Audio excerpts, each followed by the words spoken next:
Hello everyone, it's Mrs. Brncich, and today we are going to be learning all about the art element of texture to create our own texture monster. All right, we're going to get started. Remember, if I go too fast, just hit that pause button, and then at the end, don't forget to share it with me. Okay. So, in order to make our texture monster, we're gonna need some art supplies. You're gonna need a piece of paper, white or colored. You're going to need a pencil to draw and a black marker to trace over your pencil lines. You're going to need some crayons and colored pencils if you want to add color. And one crayon that is peeled. We need you to peel a crayon in order to do a rubbing at the very end. All right, go ahead, gather up your art supplies, and then come right back. I'm gonna post the supply list right now.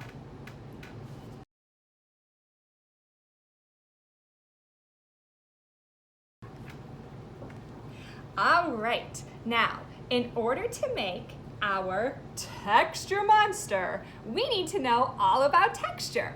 So, in order to learn about texture, I have a sheet right here. And texture means how something feels. Texture words describe how something feels. So, if you are in kindergarten or first grade, I expect you to know about real textures. And if you are in second or third grade, I expect you to know about visual textures. A real texture is something I can actually feel, like this Lego brick is bumpy. This pipe cleaner is fuzzy. This branch is prickly or spiky. And this piece of sandpaper is rough. I know these textures are real textures because I can close my eyes, I can feel them without looking at them. Visual textures are textures that I can see using my vision, but I can't feel. These textures I can draw. So, this is an example of how an artist might draw a bumpy texture like this Lego brick. This is an example of how an artist might draw something fuzzy or furry with these wavy, hairy lines. This is an example of a prickly texture. It looks like if I were to touch it, ouch, I would get hurt or pricked on the finger. This is how an artist might draw a rough or sandy texture like sandpaper. So, even though I can see these, I can't feel them. I have to use my eyes to see these textures.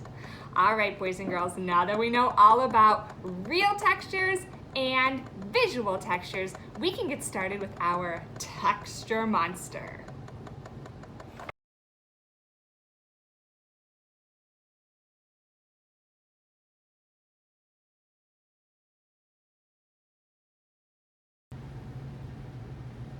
We are ready to draw our monster. I'm gonna do 4 different examples of ways you might wanna draw your monster. So make sure that you're watching to see all 4 and then make a decision on which one you like best, or think of your own way to draw a monster. I'm gonna draw in black marker so you can see, but you might wanna start in pencil and then trace in marker. All right. Maybe you want to make your monster a curved line. Maybe your monster is going to be a zigzag line. Can you see how my line goes from one side of the paper all the way to the other side? Maybe your monster is going to be a bumpy line or a curly line. All right. The next thing we need to do is decide what's going to go on top of our monster's head. Maybe your monster has antennas.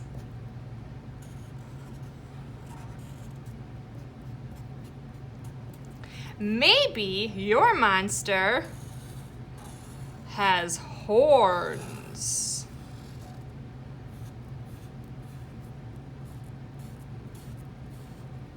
Maybe your monster has hair. And it doesn't have to be a mohawk. It could be pigtails, it could be a bun, whatever you like. Maybe your monster has animal ears. All right, after you draw the shape of your monster's head and a detail on top, the next thing we're gonna do is draw the face, and I'm going to post some different faces for you.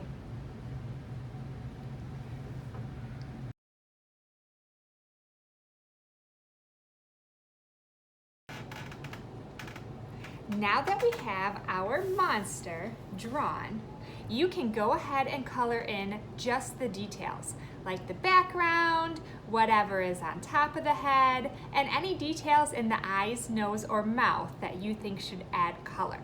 All right, and get your crayon peeled, because in the next step, we're gonna do a texture rubbing.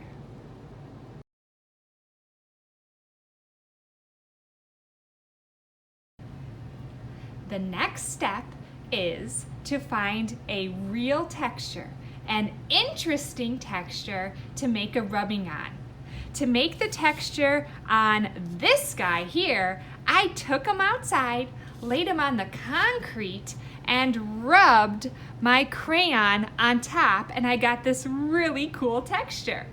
For this guy, I first laid it on wood and used a purple crayon, and then laid the Lego brick underneath it and used an orange crayon. This one has 2 textures and 2 colors. You can also find something else. I found some grass. I thought grass would make an interesting texture, so I'm going to sprinkle it under my paper. I'm going to lay my paper on top of it. I'm going to use the flat end of my crayon to rub back and forth like this, not the tip or the point like this. And if you don't have a crayon, boys and girls, you could use a piece of chalk. That would work too. So I'm ready to make my rubbing. I have my texture underneath it.